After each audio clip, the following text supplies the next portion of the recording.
मुस्कुराते हुए उन्होंने नरमी से समझाया कि जालसाजी शब्द का क्या मतलब होता है। हमारे सपने चूर चूर हो गए।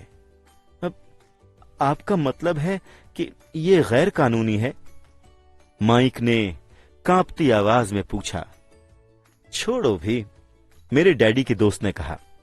हो सकता है कि वो अपनी जन्मजात प्रतिभा का विकास कर रहे हों।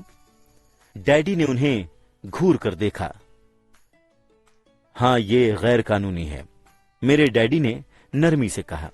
लेकिन तुम लड़कों ने यह दिखा दिया है कि तुम में बहुत रचनात्मकता और मौलिक विचार हैं। इसी तरह आगे बढ़ते रहो, मुझे तुम पर सचमुच गर्व है। निराश होकर माइक और मैं लगभग 20 मिनट तक खामोशी से बैठे रहे। इसके बाद अपने फैलाए कचरे को साफ करने लगे। पहले ही दिन हमारा कारोबार चौपट हो गया था। चूरे को झाड़ू से साफ करते हुए मैंने माइक की ओर देखा और कहा, मुझे लगता है कि जिमी और उसके दोस्त सही कहते हैं, हम वाकई गरीब हैं। जब मैंने ये बात कही तो मेरे डैडी जा ही रहे थे। उन्होंने कहा, लड़कों, तुम तभी गरीब कहलाओगे जब तुम हार मान लोगे। सबसे महत्वपूर्ण बात यह है कि तुमने कुछ किया है। ज्यादातर लोग अमीर बनने की सिर्फ बातें करते हैं और सपने देखते हैं। तुमने कुछ किया है। मुझे तुम दोनों पर बहुत नाज है। मैं दोबारा कहूंगा कि इसी तरह आगे बढ़ते रहो, हौसला मत छोड़ो। माइक और मैं खामोशी में वहां खड़े रहे। ये शब्द सुनने में तो अच्छे लगते थे, लेकिन इनसे हमें यह पता नहीं चलता था कि हम क्या करें। अब डैडी, ऐसा क्यों है कि आप अमीर नहीं हैं? मैंने पूछा। क्योंकि मैंने एक स्कूल टीचर बनने का विकल्प चुना था। स्कूल के टीचर दरअसल अमीर बनने के बारे में नहीं सोचते। हमें बस पढ़ाना और सिखाना पसंद होता है। काश मैं तुम्हारी मदद कर सकता, लेकिन मैं सचमुच नहीं जानता कि पैसे कैसे बनाना है। माइक और मैं मुड़कर दोबारा सफाई करने लगे। मैं समझाता हूं, मेरे डैडी बोले। अगर तुम लोग ये सीखना चाहते हो कि अमीर कैसे बनते हैं तो मुझसे मत पूछो। माइक, ये सवाल अपने डैडी से पूछो। मेरे डैडी? माइक ने हैरानी के भाव के साथ कहा। हां, तुम्हारे डैडी। मेरे डैडी ने मुस्कुराते हुए दोहराया। तुम्हारे डैडी और मेरा बैंकर एक ही है और वो तुम्हारे डैडी के गुण गाता है। उसने मुझे कई बार बताया है कि जब पैसे बनाने की बात आती है तो तुम्हारे डैडी कमाल के हैं। मेरे डैडी? माइक ने अविश्वास में दोबारा पूछा। अब तो फिर ऐसा कैसे है कि स्कूल के अमीर बच्चों की तरह हमारे पास एक शानदार कार और आलीशान मकान नहीं है? शानदार कार और आलीशान मकान का यह मतलब नहीं है कि तुम अमीर हो या तुम पैसे बनाने की कला जानते हो। मेरे डैडी ने जवाब दिया। जिमी के डैडी गन्ने के बागान में काम करते हैं। वो मुझसे ज्यादा अलग नहीं है। वो एक कंपनी में काम करते हैं और मैं सरकारी ऑफिस में। कंपनी ने उन्हें कार दे रखी है। शक्कर की कंपनी आर्थिक परेशानी में है और जल्द ही हो सकता है कि जिमी के डैडी के पास कुछ न रहे। तुम्हारे डैडी अलग है माइक। ऐसा लगता है कि वो एक साम्राज्य बना रहे हैं और मेरा अनुमान है कि कुछ ही सालों में वो बहुत अमीर आदमी बन जाएंगे। ये सुनकर माइक और मैं दोबारा रोमांचित हो गए। नए उत्साह के साथ हम अपने डूबे हुए व्यवसाय के मलबे को साफ करने लगे। सफाई करते करते हमने योजना बनाई कि माइक के डैडी से कब और कैसे बात की जाए। समस्या ये थी कि माइक के डैडी बहुत ज्यादा काम करते थे और अक्सर देर रात तक घर नहीं लौटते थे। उसके डैडी वेयर हाउसेज, एक निर्माण कंपनी, स्टोर्स की श्रृंखला और 3 रेस्तराओं के मालिक थे। रेस्तराओं की वजह से ही उन्हें घर लौटने में देर हो जाती थी। सफाई पूरी होने के बाद माइक बस पकड़कर घर चला गया।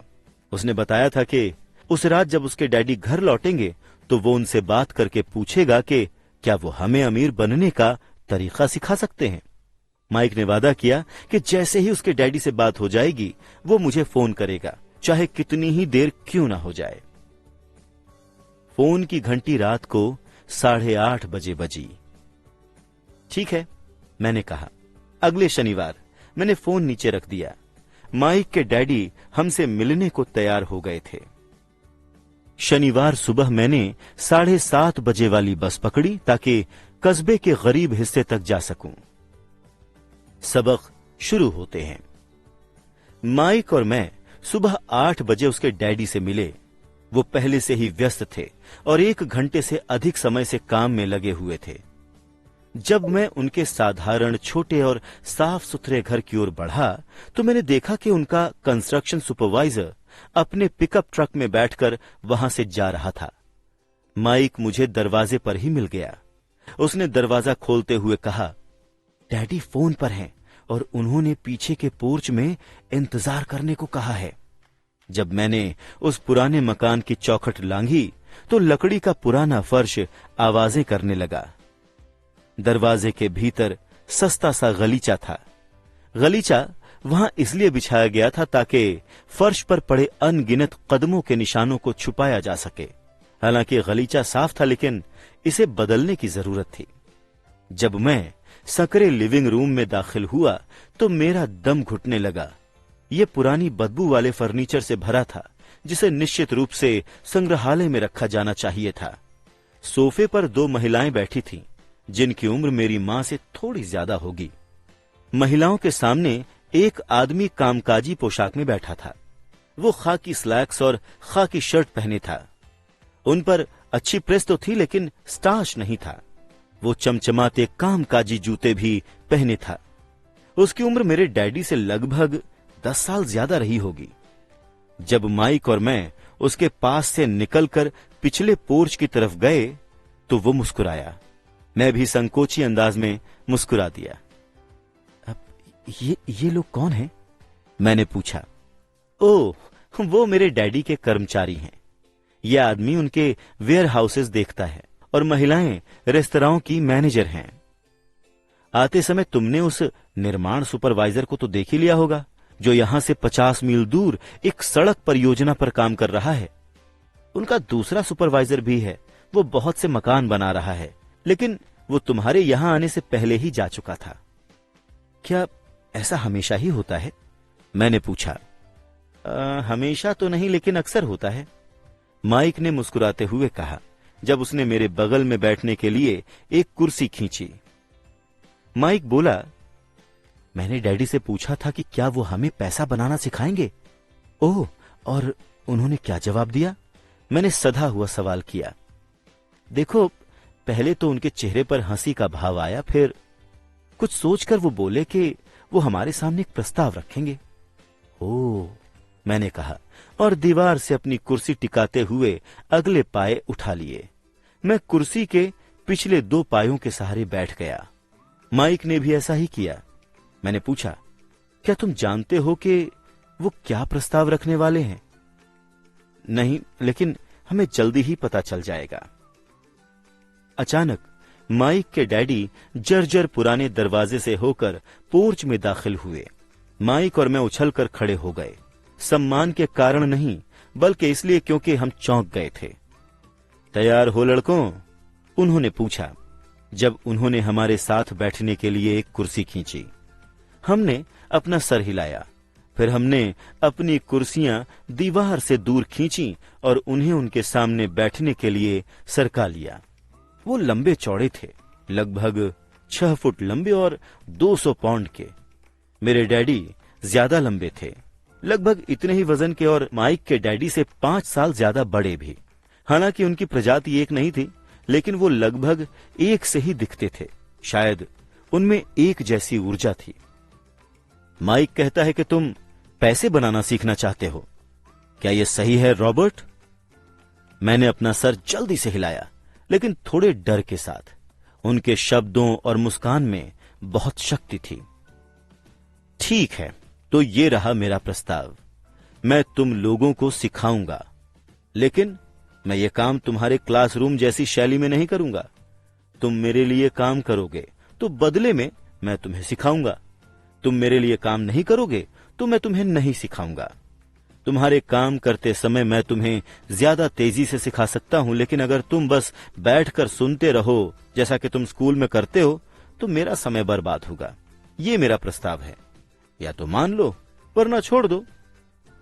मैंने पूछा, ओह, क्या मैं फैसला करने से पहले एक सवाल पूछ सकता हूं? नहीं, इसे स्वीकार कर लो या छोड़ दो। मेरे पास इतना ज्यादा काम है कि मैं अपना वक्त बर्बाद नहीं कर सकता। अगर तुम में तुरंत निर्णय लेने की क्षमता नहीं है तो तुम वैसे भी कभी पैसे कमाना नहीं सीख पाओगे। अवसर आते हैं और चले जाते हैं, इसीलिए तुरंत निर्णय लेने की क्षमता एक महत्वपूर्ण योग्यता है। तुमने जैसा चाहा था वैसा अवसर तुम्हारे सामने मौजूद है।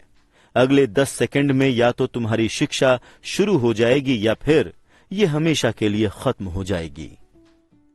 माइक के डैडी ने चिढ़ाने वाली मुस्कान के साथ कहा। मंजूर, मैंने कहा। मंजूर, माइक भी बोला।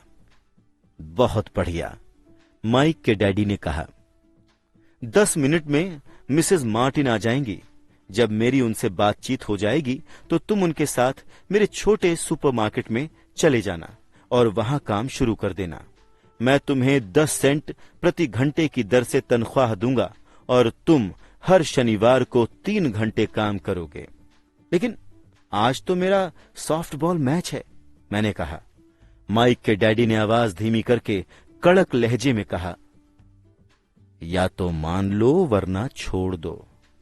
अब मैं इसे मानता हूं, मैंने जवाब दिया और खेलने के बजाय काम करने तथा सीखने का विकल्प चुना।